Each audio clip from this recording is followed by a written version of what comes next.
Tagay pa! Tagay pa!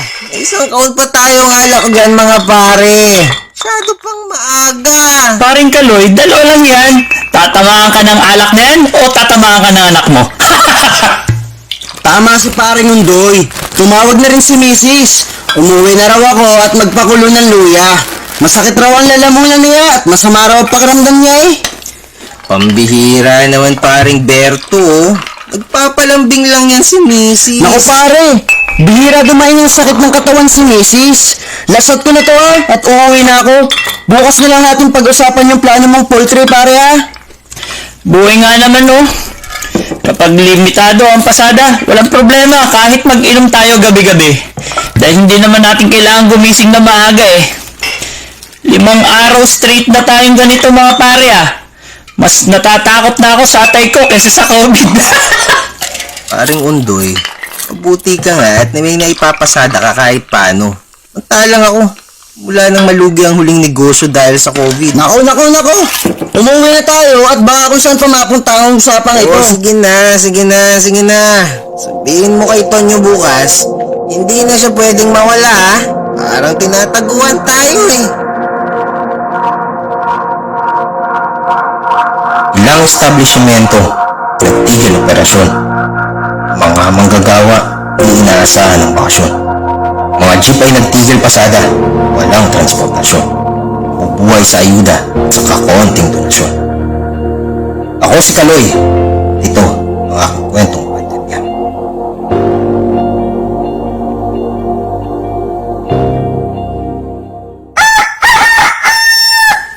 Kaloy, gumising ka na dyan. Samahan mo muna ako sa center. Ang agang tumawag ng anak mo. Magpalista na raw ako sa bakuna kontra COVID-19. Ngayon daw ang pagpapalista sa mga senior citizen. Nay, ang tanda at ang hina nyo na. Wala tayong kasiguraduhan kung anong magiging epekto ng bakuna na yan. Kaloy, magtiwala ka naman sa anak mong nurse. Nagpabakuna na mismo ang anak mo sa ospital ng nakaraang linggo. Libre naman yun at para sa lahat. Ay nako, saka na kayo, Nay. Kita nyo, konting paglalabay, inuubo na kayo. Yan pa kayang epekto ng bakuna. Unahin nyo na muna yung ibang matatanda na makita nyo ang epekto ng bakuna na yan. Teka, saan nyo ba dadalhin yung mga gulay na inuugasan nyo? May nagtayo ng community pantry dyan sa kanto. Dalhin mo nga itong mga ito. At bili na bili ng anak mo na wag akong lalabas. Nagtatanim ba kayo ng gulay para kainin natin o para ipamigay? Halos lahat ng bumati sa inyo kahapon, nabutan nyo ng upo at sitaw. Sina Undoy at Berto, pinabaunan nyo pa kagabi. Kaloy, ano ka ba anak? Panata ko na ang tumulong dahil sa naranasan nating hirap. Pasasalamat ko yan sa Panginoon na hindi nawalan ng trabaho ang anak mo. Ligtas tayo at nakakakain tayo araw-araw. Sige na. Dadalhin ko na ito doon. At huwag nyo na akong pilitin na samahan kayo sa center. Dahil hindi kayo magpapabakuna. Minom ho kayo ng gamot sa ubo. Meron dyan sa kusina. Krisis sa kahirapan, krisis sa kalusugan. Tuloy na kinakaharap sa bayanan. Ano, sino, saan, paano at hanggang kailan? Tanong na gumugulog sa bawat mamamayan.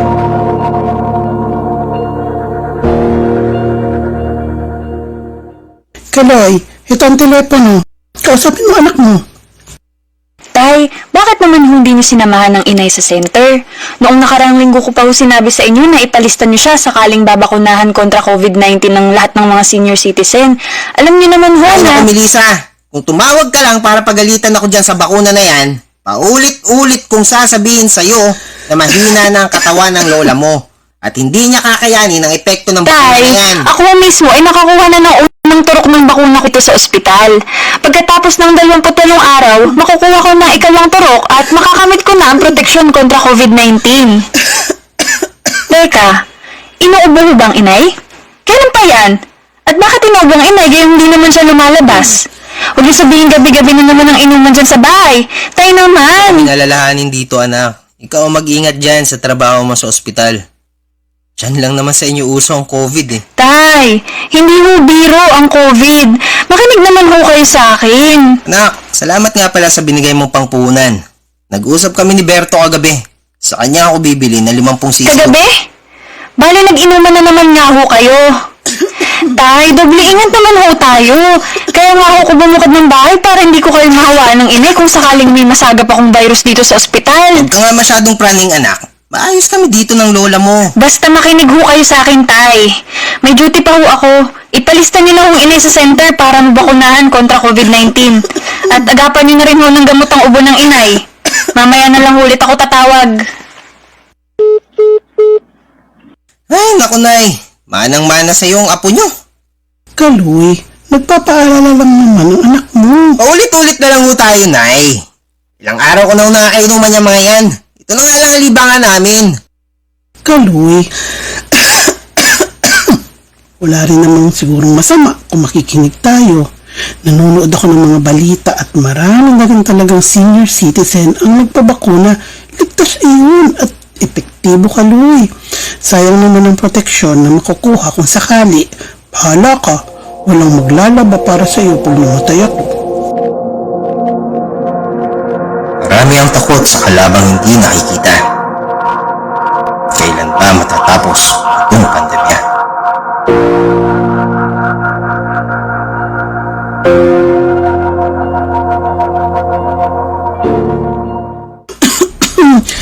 Kaloy, anak. Pagkulo na nga ako, anak, ng oregano para mawala itong ubo ko.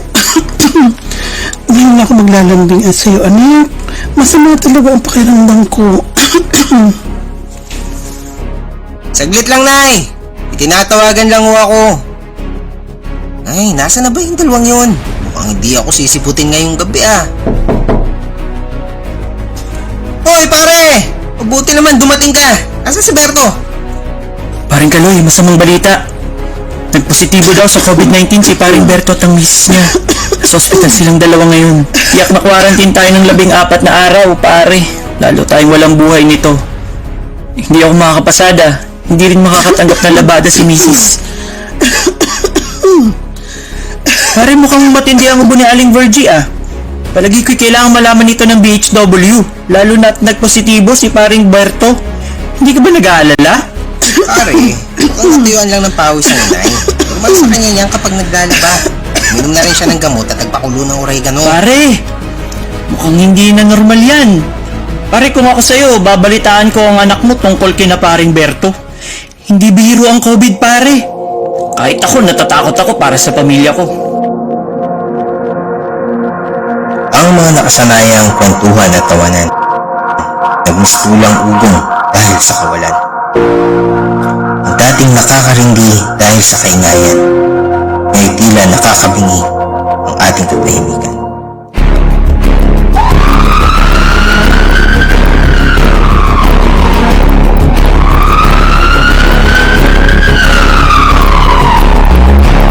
Nay! Bakit kayo, Nay? Magang ka!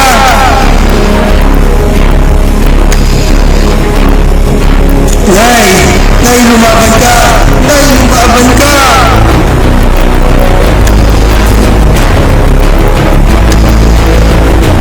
Nay, lumaban ka! Nay! Nay, lumaban ka!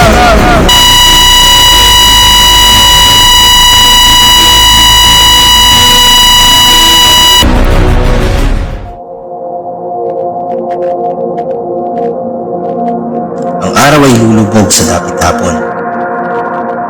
Ang bagong bukas ay magbibigay. Sa pagkalunod ay unti-unting aahon. Sa pagkadapa ay muling papaw.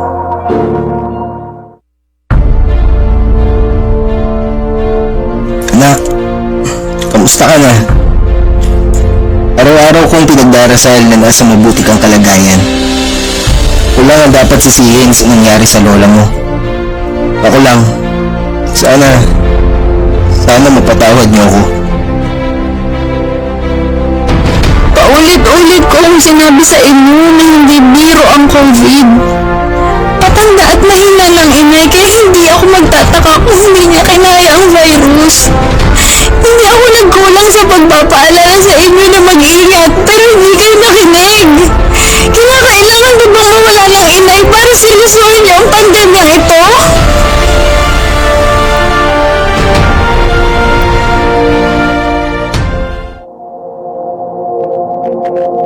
Patawad, inay. Patawad, inay, kung sa iyo ay pinagkait ang proteksyon na nararapat mong makamit.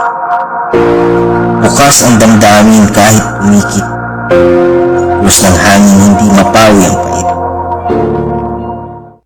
Patawad, inay.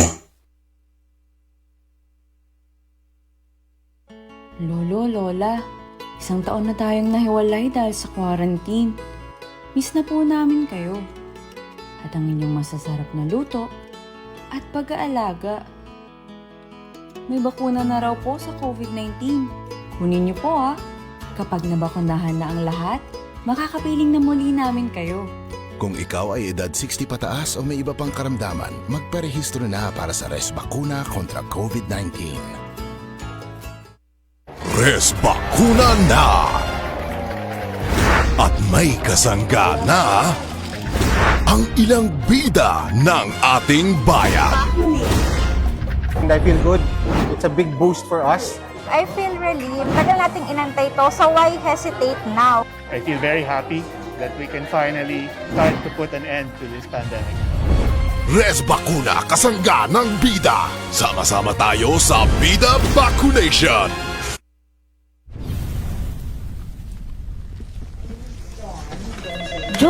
Joy! Oh, Lori, bakit?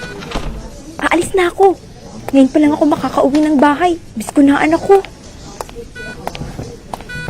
Sasabay na sana ako sa'yo palabas. Gusto ko na lang matulog.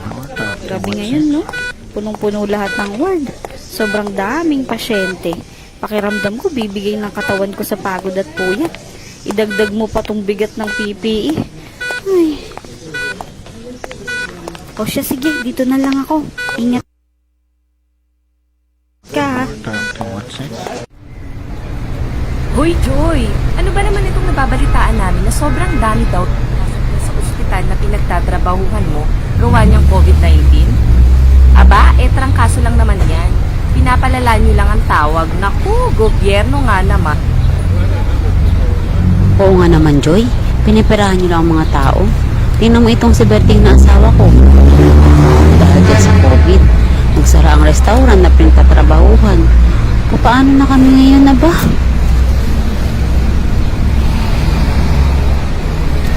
Aling Marites, mawalang galang na po pero mali po ang mga paratang ninyo. Seryosong usapin po ang COVID-19 na ito at hindi gawa-gawa lamang. Ugaliin po nating suri ng ating mga nababalitaan. Umiwas po tayo sa fake news. Sa inyo naman po, Aling Lita, ikinalulungkot ko po ang nangyari pero mayroon naman po mga programa ang gobyerno. Isa na po ang DOLE sa mga ito. Nagbibigay po sila ng ayuda sa mga empleyadong nawalan ng trabaho katulad ni Mang Berting. Totoo ba naman yan, Joy? Sige na nga, makikibalita ako kay Kapitan tungkol dyan sinasabi mo. Oh, Arga, apo. Bakit hindi ka pa kumakain? Naghugas ka na ba ng mga kamay mo? Ayan ang mahigpit na bili ng Nanay Joy mo. Nakapaghugas na ako ng kamay, Lola.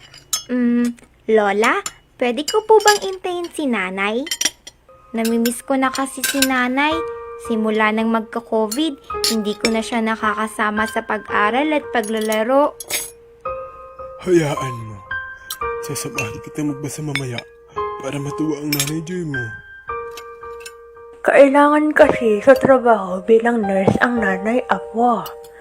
Kailangan siya ng doktor para magpagaling at maalagaan ang mga pasyente. Naiintindihan mo naman yun, di ba? Opo, Lola. Pasensya na po. Naiintindihan ko po. Oh, hala. Tapusin mo na yung almusal mo para makapagpalit ko na. Nay? Lola, Lolo, andyan na si Nanay. Ay, Jesus ko! Dahan-dahan naman na po. Baka madapa ka. Nay! Nanay Joy! Anika? Anak, miss na miss ka na ni nanay. Ako din po, Nay. Namimiss ko na po kayo. Pwede po ba akong lumapit? Sorry anak, hindi mo na pwede. Hindi natin alam, baka mamaya may virus na pala akong dala. Mahirap kalaban ng COVID-19 anak. Kailangan ko muna magpalit ng damit at maglinis ng katawan para mayakap na kita anak. Diba, yun naman ang palaging ginagawa ni nanay pag uuwi dito? Okay po, Nay. Sinusunod ko din po ang mga bilin niya, Nay. Palagi po akong naguhugas ng kamay o nagsasanitize. Palagi din po akong nagsusuot ng mask. Saka nagdadasal kay Papa Jesus. Ayan, very good naman ang anak ko. Flying kiss nga sa nanay para makapaglinis na ako ng katawan. Okay po, Nay. I love you. I love you din anak. Pasok ka muna sa kwarto.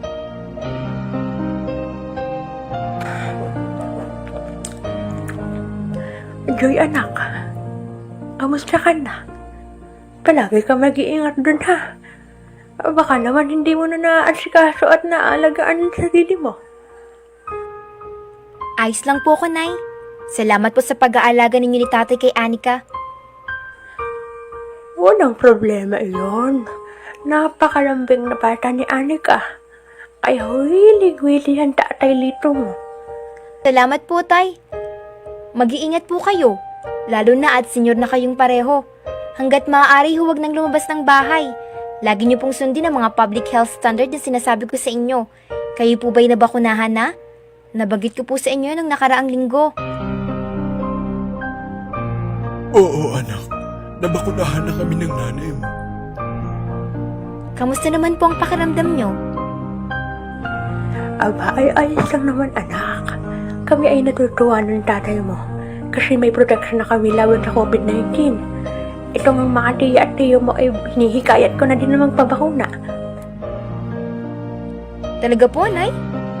Mabuti po yan. Sabay-sabay nating proteksyonan ang mga sarili natin laban sa COVID-19.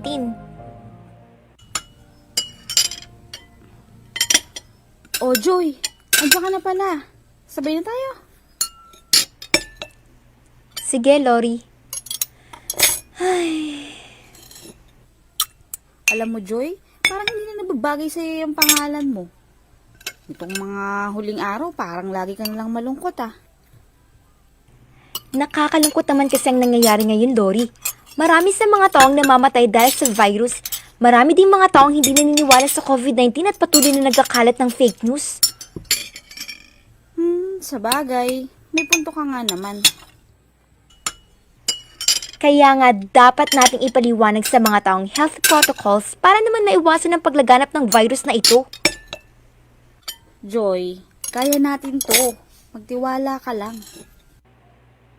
Good morning, Ma'am Belinda. Kamusta na pong pakiramdam ninyo? Yes, Joy. Natutuwa akong makita ka. Kinakapos pa din ako ng paghinga at medyo masama pa din ang pakiramdam ko, pero nababawasan naman ito pag nakakakwentuhan kita kahit saglit lang. Natutuwa din akong nakikita kayong nakangiti na, Ma'am.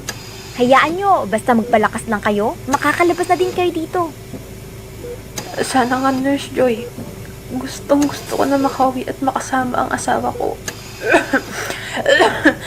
Kami na lang kasi ang magkasama sa bahay. Ang mga anak kasi namin ay parang nakalimot na ata na meron pa silang mga magulang. Naku, Ma'am, wag na kayo mag-isip ng ganyan. Gagaling po kayo at makakasama nyo na din ang asawa nyo. At malay nyo, sa araw na paglabas nyo dito, nasa labas na ang mga anak ninyo at sasalubungin kayo. Sana nga, Iha. Aking ikatutuwa yan. Sana nga. Nay, si Anika po ito. Kamusta po kayo? Sabi ni Lola, pwede na akong tumawag. Ayos naman ako, anak. Kakatapos ko lang sa trabaho. Kayo dyan, kamusta? Ayos naman po, Nanay Superhero. Anong nanay superhero? Nakita ko po kasi sa TV na superhero na daw po kayong mga nurse at doktor na tumutulong sa pakikipaglaban sa virus. Saka, hindi po kayo natatakot sa virus. Ang galing niyo, Nay! Ikaw talagang bata ka? Ginagawa ko lang ang trabaho ko, anak. Hindi naman kailangang matakot. Kasama natin ang Diyos sa pakikipaglaban sa pandemyang ito. Basta sundin lang natin palagi ang tamang protocols. Kahit sino, pwedeng labanan ang virus at pwedeng maging superhero. Ganun po ba? Pero para po sa akin, ikaw pa din ang nanay superhero ko. O sige na nga, isa na din akong superhero. Makulit ka eh. Nurse Joy? Yes po. Sino po sila? Ako si Jean. Anak ako ni Benilda Rosales. Ganun po ba? Ano po ang may paglilingkod ko sa inyo, ma'am? Gusto lang namin magpasalamat magkakapatid sa pag-aalaga mo sa nanay namin. Napakalaki ng pagkukulang naming magkakapatid sa kanila ni Papa. Salamat dahil ikaw ang nakasama niya at nakapagpagaan ng loob noong mga panahong malungkot siya. Totoo ngang di biro ang COVID-19. Walang anuman po, Miss Jean. Ginagawa ko lang ang trabaho ko at masaya akong nakatulong ako kay Ma'am Belinda. O sige, aalis na ako, Nurse Joy. Ngayon kasi ang labas ni Mama. Magaling na siya sa COVID-19. Maraming salamat ulit sa'yo. Isasama namin sa aming mga panalangin ng kaligtasan mo, Nurse Joy. Palagi kang mag-iingat, ha? Magandang umaga, Joy. Uuwi ka ba sa inyo? Kamusta na sa ospital na pinagtatrabahuhan mo? Magandang umaga din po, Aling Marites. Maayos naman po sa ospital. Dumarami na rin ang gumagaling sa virus. Natutuwa din ako at maging kayo'y sumusunod sa ating minimum health standards. Naku, oo naman, Joy. Totoo pala ang COVID-19. Dapat kasi di na ako nakikinig dito kay Lolita sa mga chismis na nasasagap niya. Ito nga at palagi na ako naka-face mask at di na ako nakikihalubilo sa maraming tao. Tama yan, Aling Marites. Sa pamamagitan yan, makakatulong kang mapahinto ang pagkalat ng virus. Oo, Joy, makakaasa ka. Sasabihan ko na din ang ating mga kapitbahay. Sige po, Aling Marites. Salamat at mag-ingat kayo palagi. Ngayong panahon ng pandemya, natuto tayong kumonekta sa iba. Natuto tayong magtrabaho ng hindi kagaya ng dati at magmahal ng walang katumbas. Hindi man natin ito inaasahan, basta tayo ay magtulungan, lahat ay makakayanan.